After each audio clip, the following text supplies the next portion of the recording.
Hey guys, what's going on? My name is Gordon Maston and welcome to my NXT review for March the 23rd, 2016. Now, did anyone else, and I mean anyone else, and I'm pretty sure the answer to this is probably no, and I'm pretty sure some people are probably going to think, who is this person?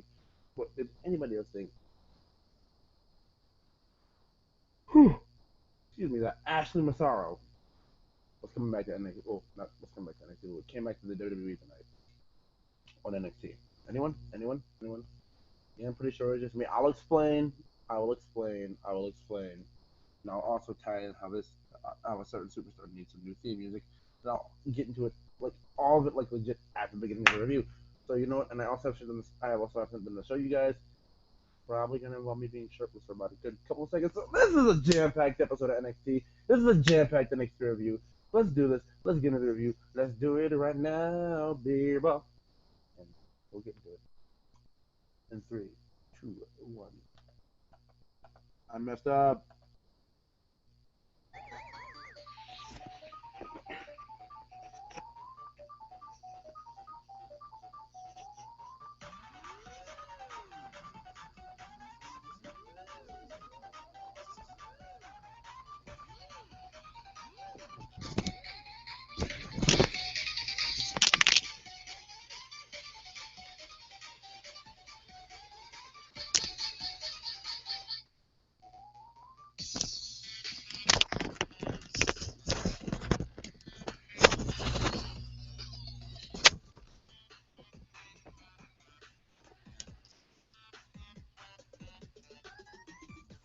All right, people.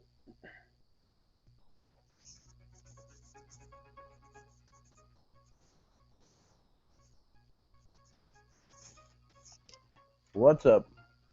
Now, the following content will be, you know, maybe a little shirtless, so please, if you're against shirtless men, guard your eyes. And honestly, you may not even see that much of my chest, but I'm just putting it out there now. All right, it has arrived, people. If you can see it, because he's a father. Damn it. I promoted this shirt a long time ago, and as you can see right there's like little Kevin Owens. No, I'm just gonna turn the camera here so I can put my shirt back on. But as you can see here, there's a little Kevin Owens. A long time ago, not a long time ago, a couple months ago, I told you guys. Hold on one second here.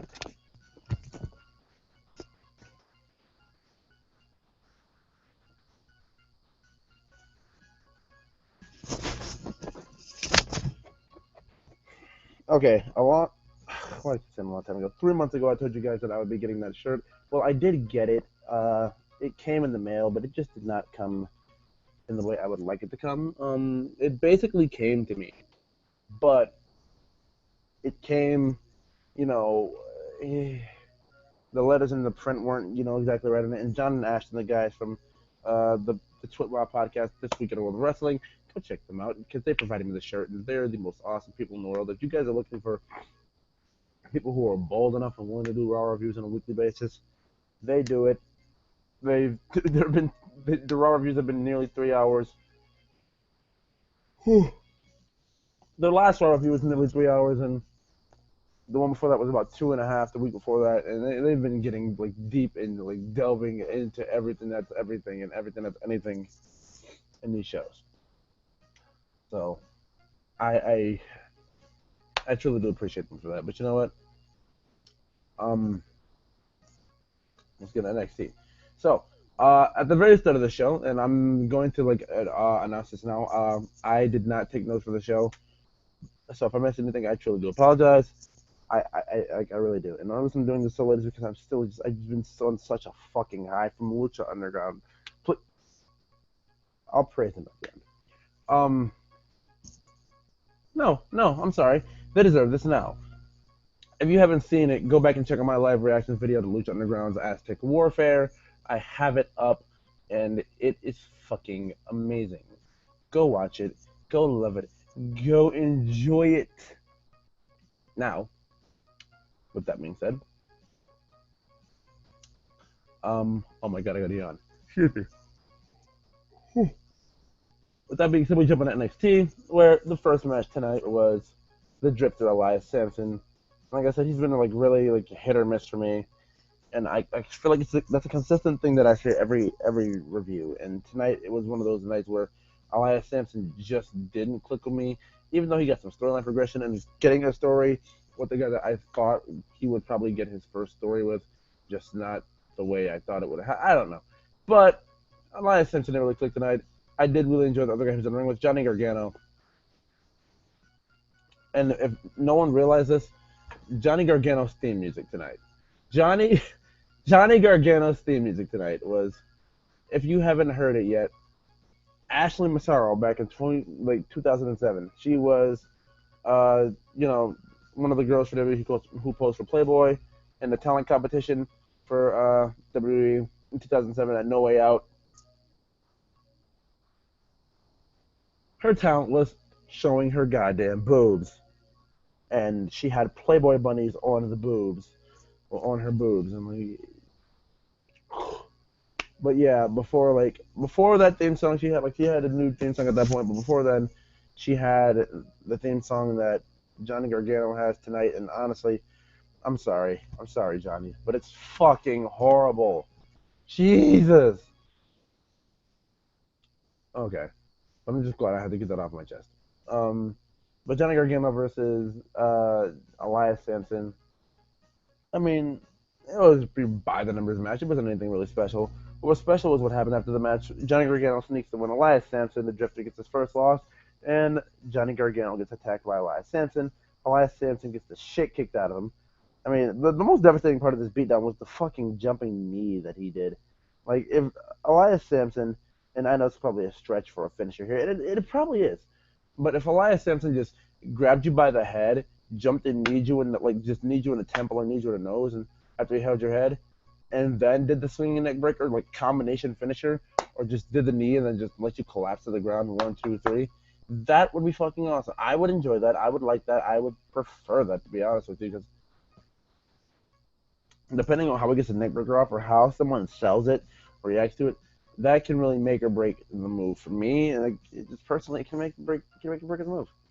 It can make or break the move, and it's just, yeah.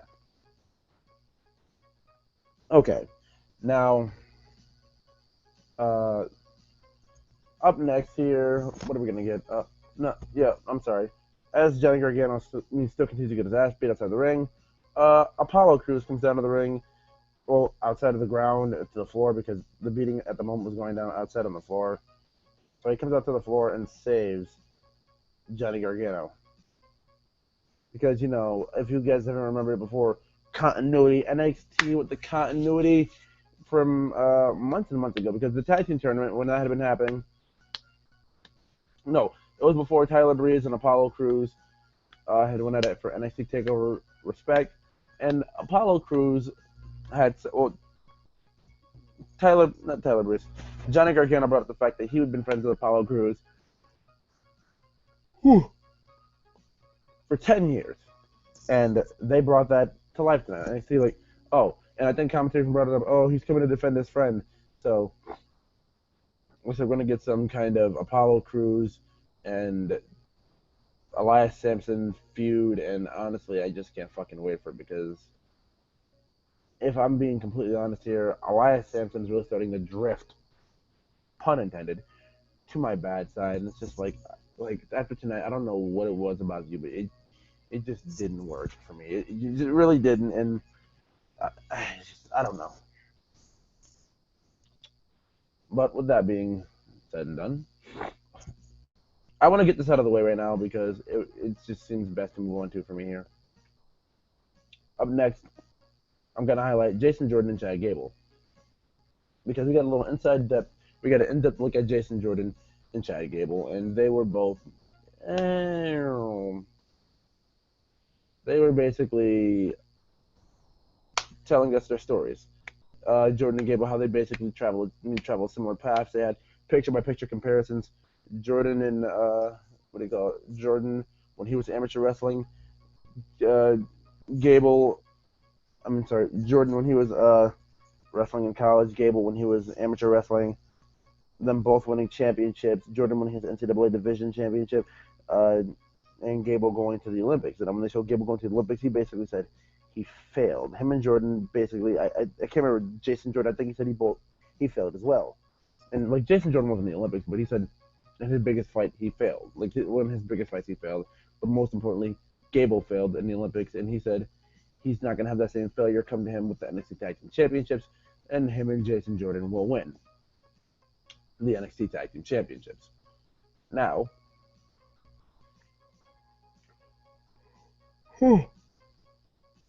I apologize. Now, when that was done, all I have to say about this is just like awesome. Like NXT, once again, when someone needs to be highlighted, or an athlete needs to be like like spotlighted, or two athletes in this case for their acumens and what they've done in their acumen and what they've done in the past and their awards and their what's worth highlighting that led them to where they are now.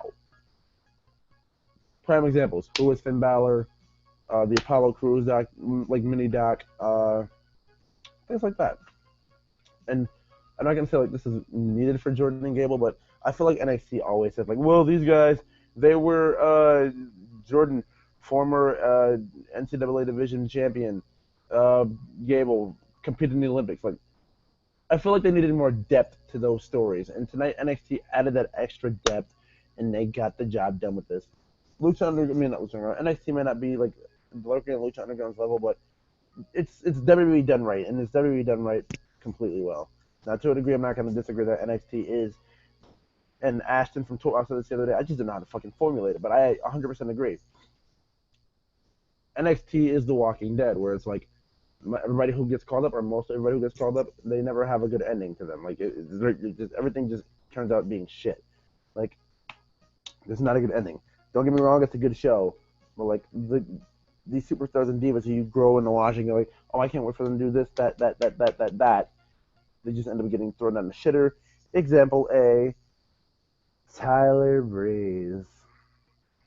Yeah, the guy who loved looking at his phone, take selfies, everything.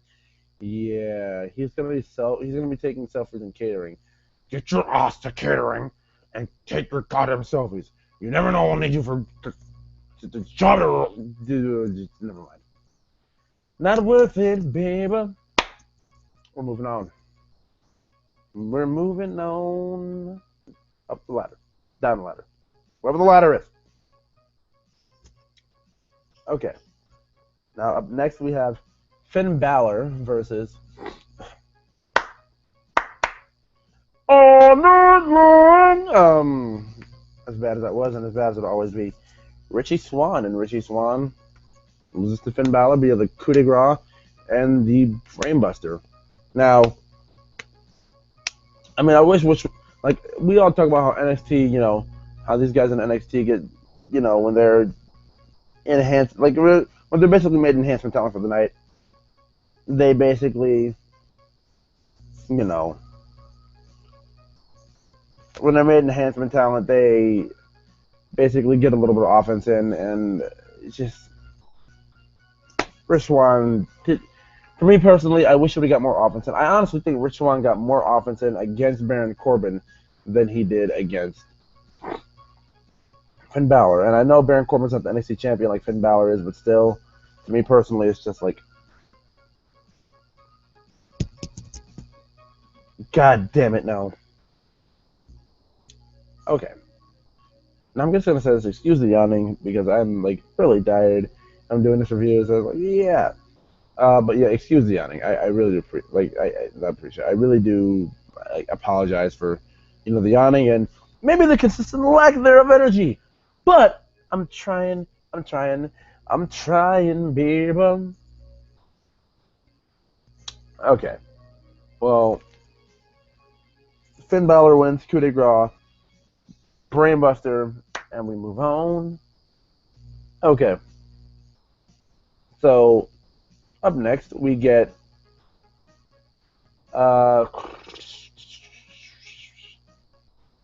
Alexa Bliss versus Sarah Dobson. Alexa Bliss and Sarah Dobson put in a good match, and I'm telling you, man, they need to keep Sarah Dobson around. They need to keep Sarah Dobson in NXT. Like, they said like she was one of the newcomers at NXT. Well, she was one of the girls who got signed to do a couple of dates about end of August.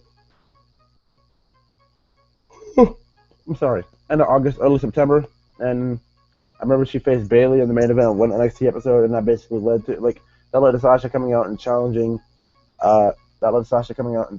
Bailey for the NXT Women's Championship at NXT Takeover Respect and an Iron Man match. And after that, we had not seen Sarah Dobson since then. Now we see Sarah Dobson again, and Sarah Dobson is facing Alexa Bliss.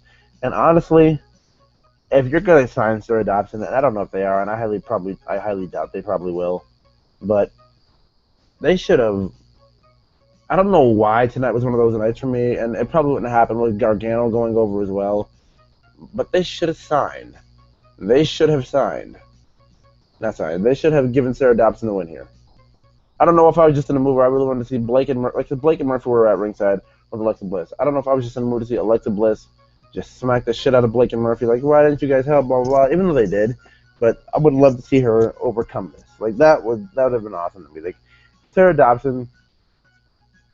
I don't know why she connects with me so much.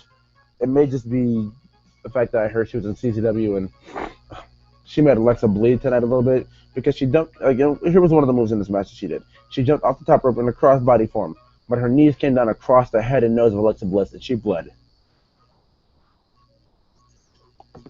But Alexa Bliss is going to win this match with the Sparkle Splash.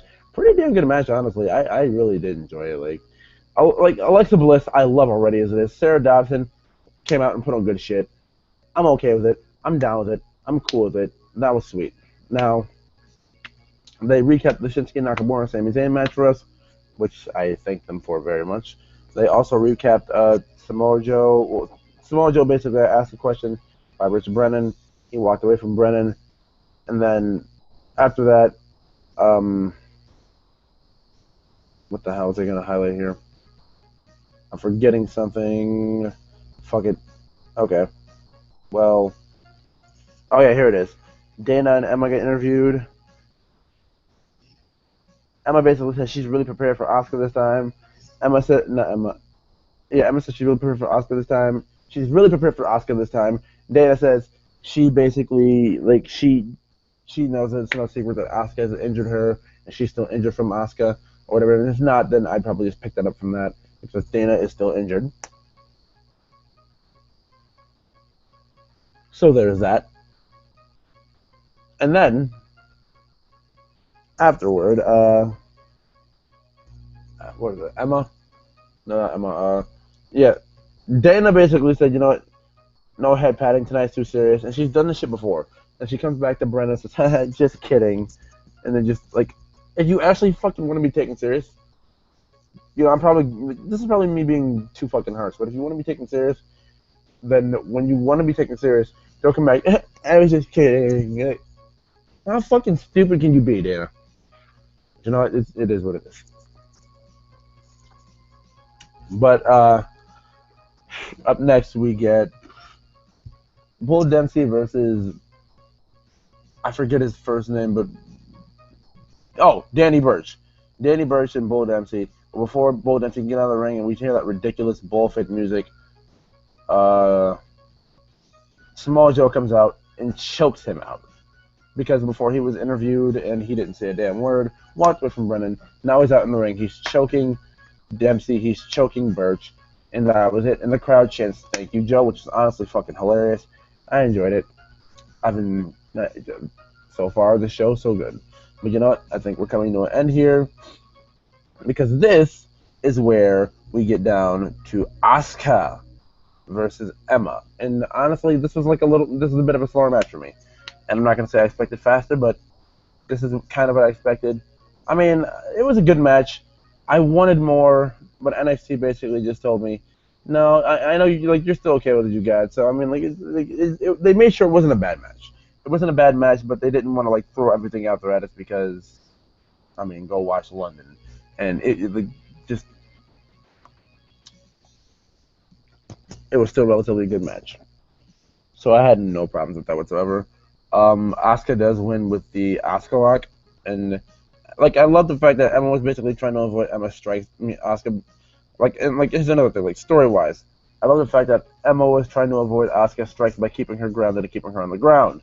Like that was to me was the story of the match. Like avoid the strikes and you have a chance of winning this match. She avoided the strikes, but she didn't win the match. She basically got tapped out too. Like Asuka is like a Switch Army knife. She can beat you in so many different ways. She can knock you out. She can tap you out. She can straight out wrestle you. Asuka is a Switch Army knife, and I think NXT proved that tonight by having her not wrestle the fast-paced, striking style offensive match. They had her wrestle slow-paced submission, chain wrestling, and just yeah. But you know what? That was NXT, and I apologize for the short review. I'm really tired, guys. If I couldn't really I can't really think of anything to say like when it comes to some of these things, and it's just kind of what it is right now. Like it's just kind of the way it is right now.